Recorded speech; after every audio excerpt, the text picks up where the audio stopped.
I'm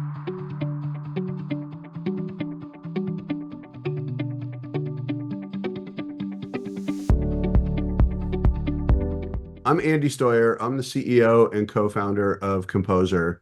Composer is an AI content marketing platform. However, we also bring in what we call HI, human intelligence, into our process, where we edit any piece of content before it gets delivered to you for approval.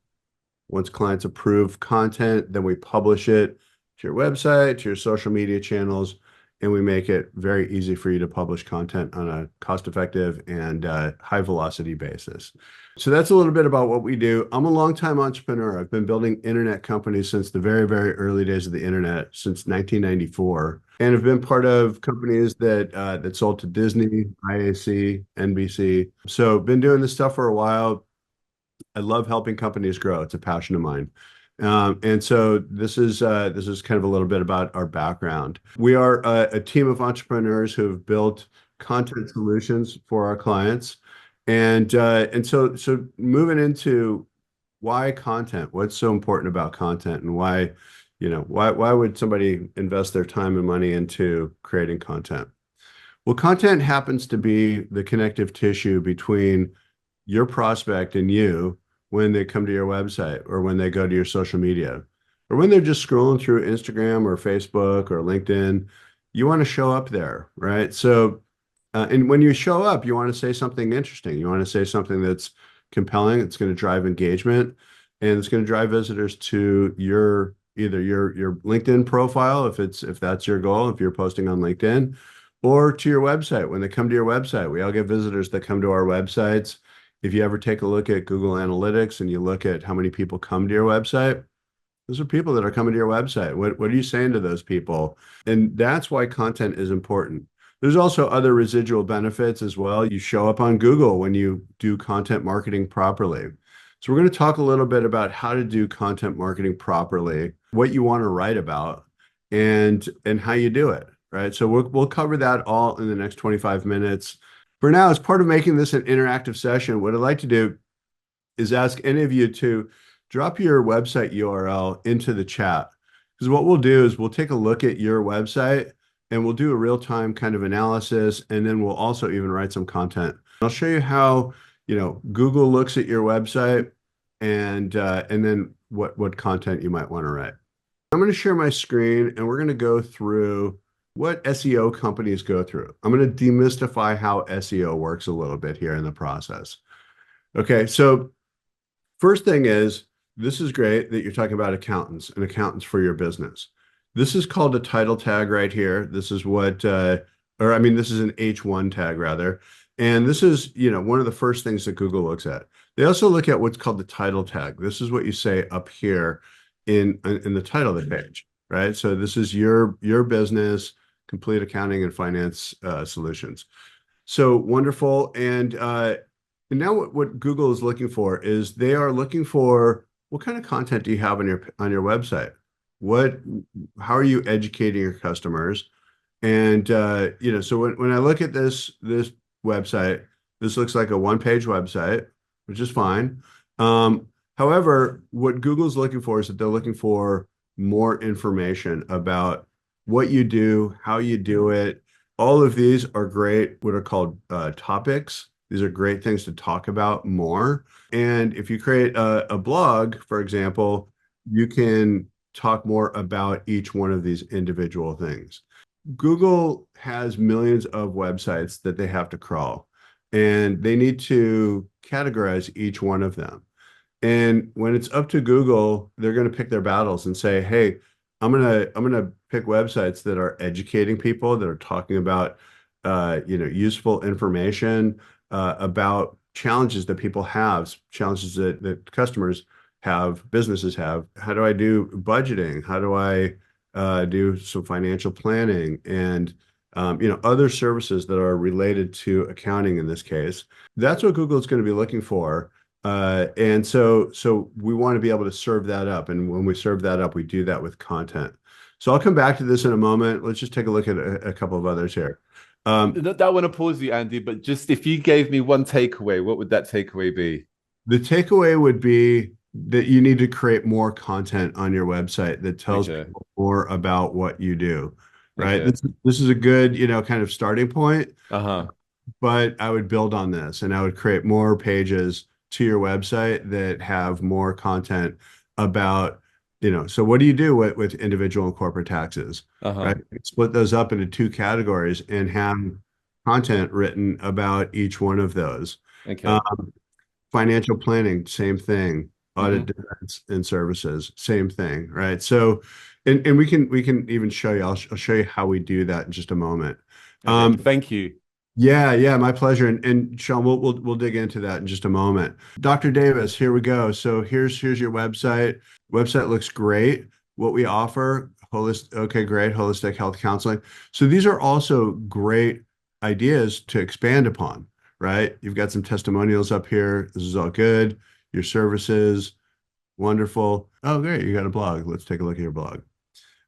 So the blog here is a great way for you to write content. I'm going to go back to your homepage. So any of these categories here, holistic health counseling, natural health products, theopathic homeostasis therapy, right? So all of these are great topics for you to write about in your blog, right?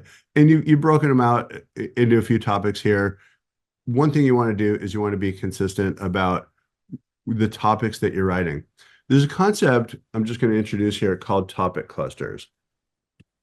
Topic clusters is a concept that a company called HubSpot introduced. And the idea of a topic cluster is when you write content, you want to write content about a particular theme.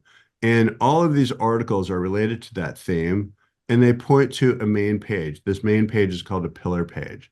This pillar page has, kind of like unpacks a particular topic. So Sean, in your case, for example, let's say that your topic is helping companies save money on their corporate taxes, right? So save money on corporate taxes. Let's just say that's the topic.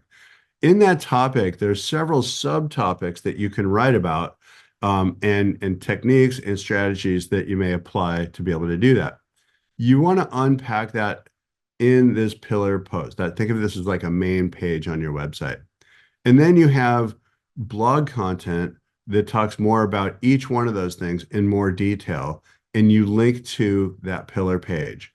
When you do this and Google crawls your website, they say, "Oh, I know what you're about. You're about helping companies save money on their taxes." And then they know where to place you in their index.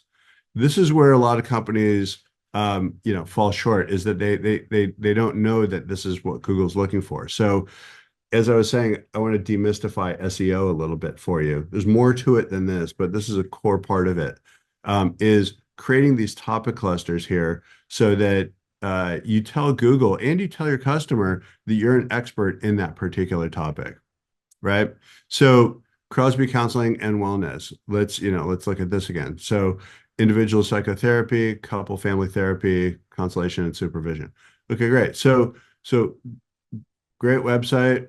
Hi, Darby.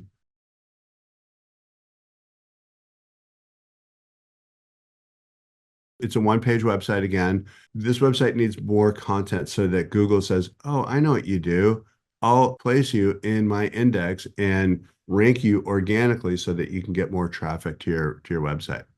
So let's just take, for example, just for the sake of time here, we're going to go with Sean. We're gonna do kind of like a deep dive here for a second. And what we'll do is we'll show you what kind of keywords, for example, and what Google's looking for here. So we use a tool called Ahrefs. This is what lots of SEO companies use. And the reason why we use this is because there are a number of tools that give us some visibility. So just out of the gate, we're looking at what Google would look at, which is, obviously, like I've been saying, we need more content on the page so the page gets indexed, it gets more traffic from Google. Currently, there's no traffic there from Google. So we got to get you ranking for keywords so that you can get more traffic. And then you might say, okay, what kind of keywords would I rank for, and want to rank for? So we have a process where we use this tool. It's a keyword explorer. We have this built into Composer as well. We'll show you that in a moment. But if I say, accounting services for small businesses. Let's just say that that's our keyword. What we do is we expand that out to several keywords here, right? Affordable accounting services for startups, small business, bookkeeping. These are all topics that you can write about, right? And then the next thing we want to do is we want to look at, well, how much search volume is there with any of these keywords, and how hard is it really to rank for them? So think of this as night vision, right? Marketing is a game of go fishing where the fish are. What keywords should I spend my time on? And what keywords are just too hard to rank for that I'm just not going to rank for? What we do is we look at 3 criteria in order for keywords to be able to make the short list of what you want to write about. Those 3 criteria are, does the keyword itself have purchase intent? Is it overly broad, or is that somebody searching for something that is going to be a buyer coming to your website? So the keyword itself has to have purchase intent. The other criteria is that it has to have a decent amount of search volume a month, because ostensibly you're going to be writing content for these keywords, and you want to know that you're investing your time and your money properly. The third criteria is keyword difficulty. How hard is it to compete for these keywords? And do I have even a shot to rank organically for those keywords? So if we look here, for example, we look at small business bookkeeping. This has a keyword difficulty of 27. Keyword difficulty is a metric that is a logarithmic scale from 0 to 100. And the higher you go, the harder it gets to rank organically. So accounting software for small business, for example, that's like QuickBooks. It's a 78, very, very hard keyword, or 82, extremely hard. We wouldn't even mess with these because it's not worth our time. The keyword difficulty of 27 is medium difficulty. You typically want to look for, if you're a new website, you want to look for keywords that are 20 KD or less. And then what this column shows you is a search volume. This is monthly searches that happen. So this is 5,000 searches a month. So this keyword right here, it's a pretty good keyword, right? It's got purchase intent, small business bookkeeping. That's somebody looking for a bookkeeper. It's got a KD of 27. It's attainable. And it's got 5,000 searches a month. That's a great keyword. So we would put that on our short list and say, that's something that we want to build some content around. Is this making sense for everybody? Thumbs up so far? Absolutely. This is brilliant. Okay, great. So this is kind of how we sharpshoot a little bit around what keywords and topics we want to write about. And then now we know that any time that we spend focused on those keywords, our time is well spent. And we're not, shooting for something that might have a search volume of 50 a month or something. If I scroll down this list here, a 30, tax preparation for small business. We might think, hey, that's a great search term. That's what I do, but it's only got 30 searches a month, and it's a KD of 36. So it doesn't really meet the criteria. So just to delineate what we want to spend our time on.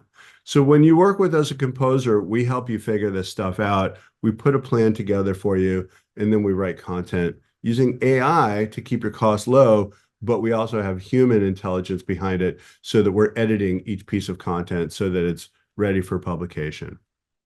So that's a little bit of an overview of how we do this. And now I'm going to pass it over to my colleague, Andrew. Good afternoon, everybody. I'm Andrew Lippman, Partner Manager here. Appreciate your time. Let me introduce you to Composer. This is our human-assisted AI content generation platform. And just to follow up on what Andy's been saying, we preach intentionality in content. If you're going to the time, effort, and expense of crafting and posting content, you want return on it. So you have to make sure that it's reaching your audience where they are. You have to know exactly who your ideal customer profile is. Who are they? What are they asking Google every day, so that we can make sure your content meets them there. So the first step for us and for Composer is to take a quick look at your website and put together a synopsis of your business, your products and services, and your ideal customer profile. It's a critical step for us. We're trying to craft connective tissue between you and your customers. This is an important step. So Sean, are you unmuted? Yes. Great. So take a quick look here and let us know how we did at this step.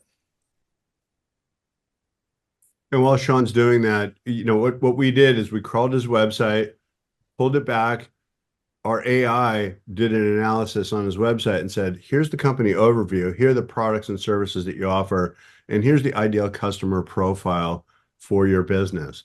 The reason why that's important is so that when we write content, we know that we can write it in your brand voice on the one hand, because we know who you are, and we've trained the AI on that. And then we're writing the content for your ideal customer profile. This is kind of the beauty of AI. We train Composer on your brand voice when we write the content. So it's a personalized kind of an approach. So the company overview, products and services, and the ideal customer profile all work. Great. Excellent. Glad to hear it. Again, it's a critical step because the next step is based on this information, right? We're trying to craft connective tissue. So the first thing, when I say new article, Composer puts together topic clusters, a list of subjects it deems as critical to connect you with your audience. So Composer is looking for, where is there some robust search traffic in your space? Where are the subjects at hand relatively less competitive so that traffic is actually achievable in short order? So for instance, bookkeeping best practices, there are 17 subtopics there to be writing about. So there's certainly no lack of subject matter in your space to be connecting you with your audience. Take a quick peek around here, Sean, and let's pick a subject to write a strong piece of content around. Let's look at the business forecasting techniques. Okay. Market trends and forecasting. Okay, great. So Composer is not limited to blog content. It is merely what most people are looking for to move the SEO dial today. And we do preach blogs as an effective tool. Blogs are now the largest segment of top 5 Google results, more than 20%. But we're comfortable, and Composer is comfortable with all sorts of content, ultimate guides, op-eds, white papers, case studies, anything you need. So let's go down the blog path. And Composer will begin with 5 potential headlines based on the subject we've chosen. So, navigating future markets, what can we really predict? Does market forecasting shape industry success, unveiling the impact? Market forecasting, a glance into the future of finance and technology. The lore of market trends, unpicking fact from fiction, and how accurate are popular market forecasts, a deep dive analysis. And we can continue to regenerate till a headline grabs us, or we can lead Composer with a custom headline. One of those speak to you, Sean? Yeah, what about market forecasting, a glance into the future? Great. So at this step, we've got to define our angle of approach to this piece of content. Are we going to be exploring predictive tools shaping finance and tech sectors' strategic moves, analyzing trends in AI and data analytics transforming financial forecasting, or evaluating the reliability and future scopes of forecasting in tech and finance? How about the analyzing trends in AI? It's a big buzz. Well, we're going to use AI to talk about AI, right? It's fitting. They can have a conversation amongst them. So Composer will begin with an outline. And one of the things that we need to stress is that we can train Composer on your pre-existing content and grab your brand voice and your style guide very quickly. Let's take a look at our outline. We have the rise of AI in financial forecasting, data analytics, the backbone of modern forecasting, case studies, AI and analytics in action, challenges and limitations, and the future of forecasting in finance and technology. Now, one of the things that we do when we engage, of course, is train Composer so it knows it's always focusing on your business. In the meantime, we can say, do you refer to yourself as Zayak Management? Zayak, yeah, Zayak, yeah, Zayak Management. Zayak Management as a leader in the, oops, I am not AI. All right, we revise. Now Composer knows it's focused on Zayak. Apologies for my mispronouncing. You're fine. You're fine. Had a 50-50 shot, right? It's tomato. It's one of those. Yeah, gotcha. At this stage, until we engage with you and we can gather your style guide and understand how you like to write to people, we have to lead Composer in terms of writer persona. Is this coming from an SEO specialist, a technologist, financial analyst, entrepreneur, marketing manager, or lifestyle luminary? What sort of tone would you like this article to have? The entrepreneur. There you go. So while this renders in real time, I will describe how we engage and how we deliver what we do. The first thing we do is assign a content strategist to your business. They become your account manager and main point of contact. They bring a researcher along with them so we can dig deeply into your business and your space and your competitive market. You get monthly strategy meetings, so we stay on top of what we're writing about and what we're trying to accomplish and who we're trying to reach. We publish directly to your blog and promote through your social media channels upon approval of content. There's 3 contextually relevant images included in every post. Again, there's humans in the loop in the beginning and on the output side to guarantee your happiness with the content. There's no long-term commitment. There's a 30-day cancellation policy. It looks amazing. Great, great. And here is Yes. a long form, I repeat, sorry to interrupt, Andy, SEO optimized piece of content tasked with educating Google as to the focused eyes they need to be sending to your website. And there are humans in the loop to make sure that this is accurate and timely and properly represents your business. Andrew, can you click on the I there for a second and we can see how many words this is? Sure. So this article is 934 words. We wrote it just like that. Go to publish, Andrew. Oh, Yeah. So what it does is it'll publish the article. That means that if we press that button and your website is connected, it'll publish directly to your website. Really, really simple process. But what we do is we then write social media posts that promote the article here. And it's a great way for you to be able to take social traffic that you post, your promotion of the article, drive your social traffic to your website. So it's another great way to drive traffic there. Hopefully that was an educational session today for everybody. I know we just had a half hour, so we just kind of touched on a bunch of things. But schedule that one-on-one call with Andrew, and we'll do a deep dive personally for you and your business. Thank you so much, everybody. Have a wonderful day. Looking forward to continue the conversation. Thank you. It was very informative. my pleasure. Be well. Hope to see you all soon. Thank you all.